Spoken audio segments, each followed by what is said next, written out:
চলে আসলাম অষ্টমীর সকালে। তো দেখতে দেখতে না পুজোর বেশ কয়েকটা দিন পার হয়ে গেছে, আর সেদিন ছিল মহাষ্টমী। তো অষ্টমীর দিন সকাল সকাল স্নান করে সুন্দর করে সাজগোজ করে চলে এসেছি আমাদের পুজো প্যান্ডেলে।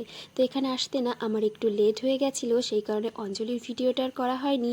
আর এখন অঞ্জলি দেয়া হয়ে গেছে, আর মায়ের সামনে সবাই দাঁড়িয়ে রয়েছে মাকে প্রণাম করার জন্য। তো এই অষ্টমীর দিনটাকে ঘিরে না আমাদের সকল মেয়েদের মনে অনেক ইচ্ছা থাকে যে ওই দিন কোন শাড়িটা পরবো বা কেমন করে সাজবো। এরকমটা কে কে করো অবশ্যই জানিও কিন্তু। তো বাদবাকি কয়েকদিন মায়ের কাছে অঞ্জলি দিতে আসা হোক বা না হোক, এই অষ্টমীর দিন কিন্তু মোটামুটি গ্রামের সকলেই এখানে আসে মাকে অঞ্জলি দেওয়ার জন্য।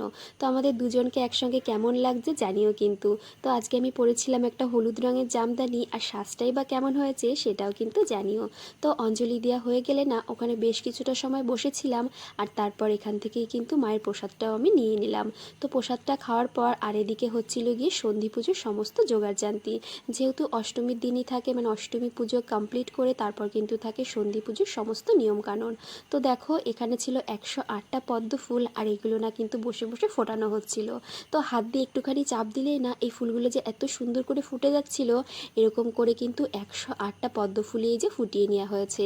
তো এই এক ঝুড়ি পদ্ম ফুল নিয়ে মানে আমি দাঁড়িয়ে এখানে কয়েকটা ছবি তুললাম, আর এরপরেই কিন্তু শুরু হয়ে যাবে সন্ধি পুজো। তো ভিডিওটা কেমন লাগলো